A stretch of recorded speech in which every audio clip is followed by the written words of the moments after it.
जो सबसे स्ट्रॉन्ग और पावरफुल है, आज हमारे ग्लेड के कमांडोज का मार्गदर्शन करें प्लीज सर।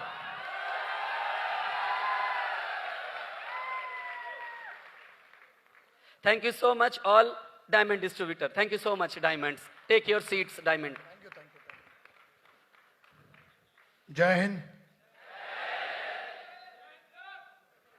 और नकलियां दी आवाज सुनने की आदत नहीं सी आए, बाजू वाले तो नहीं हो, तो फिर इधर वालों टाइप की आवाज दो जरा। जय हिंद। मेरी माँ कहती है बचपन से कि हिंदुस्तान में मेमने पैदा नहीं होते हैं, शेर वीरांगना योद्धा पैदा होते हैं। वो आवाज चाहिए थोड़ा अंदर से, ये चाहिए। बच्चे याद रखना, अगर जिस वतन में तुम्हें हिंदुस्तान जिंदाबाद और जय हिंद बोलने से शर्म आने लगे, धिक्कार है तेरी कोख पर और तेरी पैदाइश पर, बेहतर है छोड़ के चला जा। तो मैं पुराना पर्ची वाला आदमी हूं, पहले पर्ची निकाल लूं। कहां गई? आपन को कोई शर्म नहीं आती, पर्ची में नाम लिख के लाए हूं किस किस को धन्यवाद बोलना है, और शर्म भी नहीं करते, नहीं रहता है याद तो पर्ची बना लेते हैं, उसमें क्या है। सबसे पहले before I go head, Sanjeev पाजी छिब्बर साहब जो हैं बड़े बहुत पुराने दोस्त हैं हमारे, बहुत अच्छे यार हैं, और उसके बाद पूरे डायरेक्टर्स जितने हैं, अभी दीदी से बात हो रही थी तो बहुत बड़ी किस्मत ये है कि ऐसे लोगों से मिल पा रहे हैं। And then coming back to,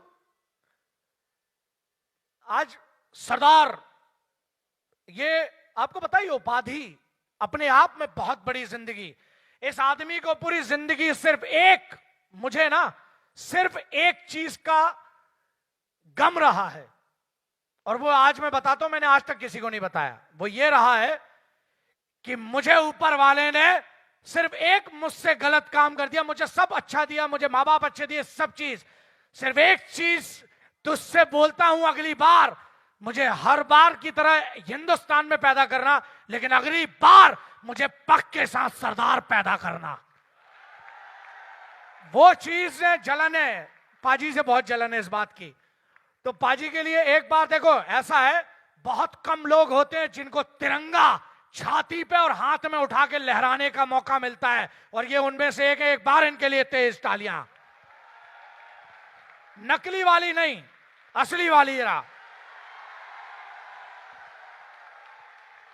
ये जब मैं बहुत दो सबसे बड़े इंपॉर्टेंट जो अपने देश के हालात हैं उस पर बोलता हूं मैं। अभी एक मतलब मैं, आप समझ जाएंगे मैं क्या कह रहा हूं। बहुतों ने फांसी झूली है, बहुतों ने गोली खाई है, क्यों झूठ बोलते हो साहब कि चरखा चलाने से आजादी आई है।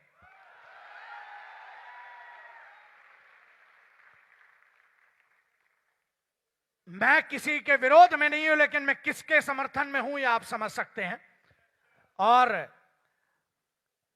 न मंदिर जानता है, सुनो इसको, क्योंकि यहां निवाले की व्यवस्था हो रही है।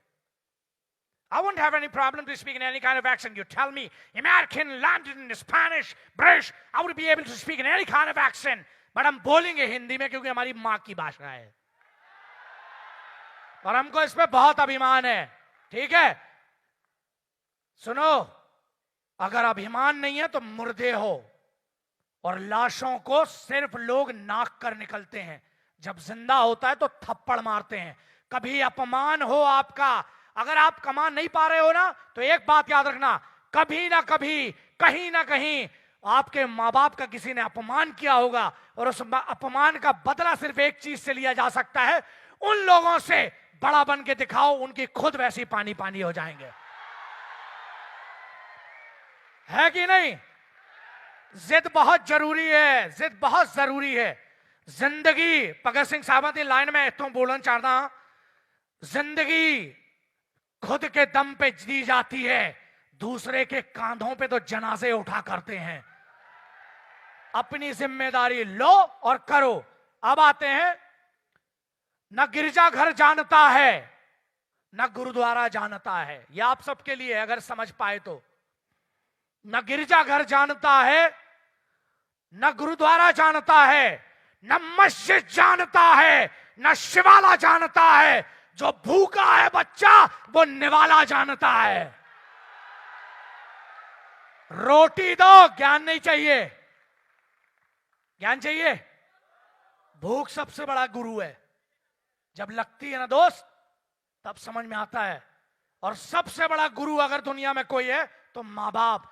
यहां अगर हम सबकी बात करें, हम सबका सम्मान करें, और अगर हम उन मां बाप को भूल जाएं तो धिक्कार है मेरी भी कोख पर। एक बार अपने अपने मां बाप के लिए जोर से तालियां बजाओ, जोर से।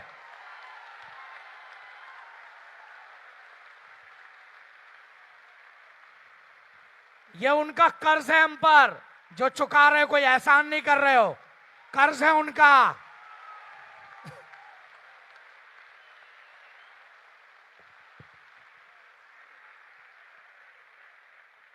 Thank you. कुछ लोग होते हैं सीधे, कुछ होते हैं टेढ़े, हमें आड़े।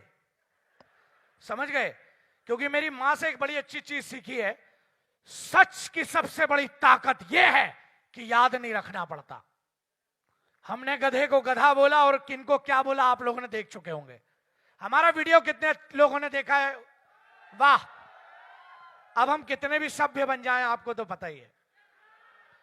कुछ लोगों ने, मुझे बड़े बड़े पत्रकारों का फोन आया।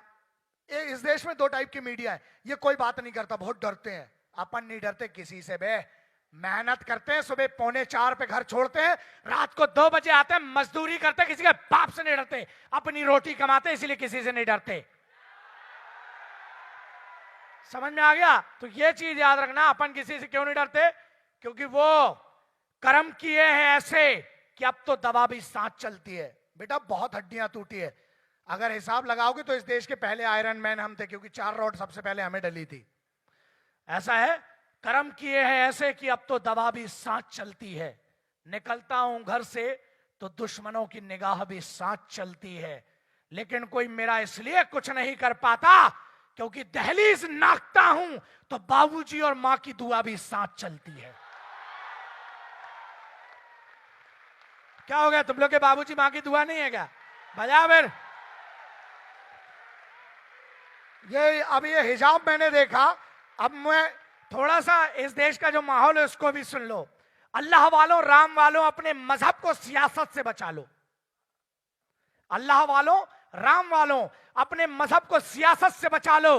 मंदिर मस्जिद कभी फुर्सत में बना लेना, जो नफरत से टूटे हैं वो घर तो बना लो। और एक ही रहने दो शहीदों का तिरंगा झंडा, रोज नए झंडे में नया झंडा फंसाने वालों। भाजी चंगी सी की नहीं? हाँ, ये बाबा गुरदास मान दी लाइना सी, मैं उन्होंने चेला सी, मैं उन्होंने बहुत मनना, उन्होंने बहुत इज्जत करता ने। वो भी बहुत गजब से लोग हैं। मतलब मुझे आज तक समझ में नहीं आया कि जीत में इतनी कब से दम हो गई कि हमसे बच के निकल जाए। जीत इतनी कभी ताकतवर नहीं थी कि योद्धाओं के हाथ से छूटे।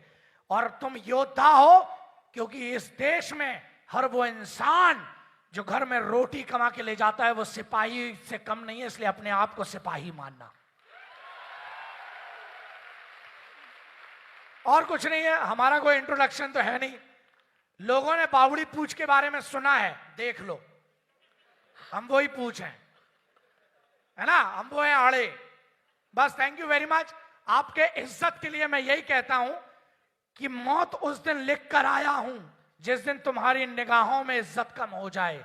दोस्तों आपकी बात है वहां करता हूं और किसी को नहीं छोड़ता हूं, आप लोगों को पता है। छोड़ा किसी को आज तक? तो हमने जब मीडिया वालों को दे दनादन दे दनादन दे दनादन अमृत वचन सुनाए तो हमको फोन आए, आप गाली बहुत बकते हो। तो हमने बोला बेटा ये गलत फहमी आपकी। तो बोले क्यों? हमने सुनो, ये उपाधियां हैं।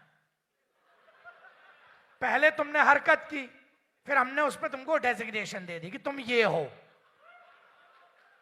एक ऐसा शब्द है अगर वो नहीं बनता तो तुम लोग जीवन व्यर्थ था कि बहुत बड़ा ये है। ये इसके बाद कुछ नहीं बताना पड़ता ये क्या है। ऐसे लोग होते हैं और वो ये है। और मैं खुला चैलेंज, बहुत सारे मोबाइल चालू डाउन सब अपलोड करना, ठीक है? हमको सुनो 30-40 धमकी आती है, 4-5 फोन और आ जाएंगे, हमको क्या फर्क पड़ने वाला है? हमको कोई फर्क नहीं पड़ता, करो। और पूरे फोन आते हैं पूरी दुनिया से। मजा तो उस बात का है, टेंशन उस दिन होती है जिस दिन बाजू वाले 2-4 देशों से फोन नहीं बजते हैं कि भाई बहुत दिन हो गए बाजा नहीं फाड़ा। इनके लिए गालियां इसलिए बकी क्योंकि त्रेता में नहीं चलती थी, सतयुग में नहीं चलती थी, द्वापर में नहीं चलती थी। कलयुग में लोगों ने ऐसी हरकतें की कि हमने उनको गालियां बकी। और गाली का समर्थन नहीं करता हूं, मैं ये कहता हूं इसलिए बकी क्योंकि सामने होते तो रहपटे मारता। हर वो इंसान जिसको आतंकवादी मासूम लगता है और मेरा सिपाही अपराधी लगता है, हर वो इंसान जिसको यहां पर गांव का एक बच्चा जो उठकर फौज के लिए तैयारी कर रहा है, जो पुलिस में जाता है और कहते हैं पैसा कमाने गया है या फर्जी गया है, घूस लेने गया है, हर वो इंसान जिसको ये मासूम लोग जो वहां सिपाही मर रहे हैं वो उनको बेकार लगते हैं और आतंकवादी मासूम लगते हैं, उन गद्दारों को जहां मिलूंगा वहीं मारूंगा सालों को मैं।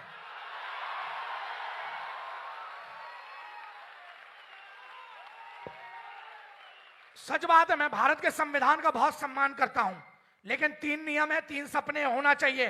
बलात्कार हो, लिंग काटो। जब तक यह संविधान नहीं बनेगा कुछ नहीं होने वाला। लोग कहते कुछ नहीं होता बदलाव। अच्छा, 18 साल पहले हमने एक छोटे से गांव से बच्चियों को सिखाना शुरू किया था, आज लाखों बच्चियां ट्रेंड हो गई। ठीक है, और लोग कहते हैं मैं फौज को ट्रेन करता हूं, कमांडोज को नहीं। देखिए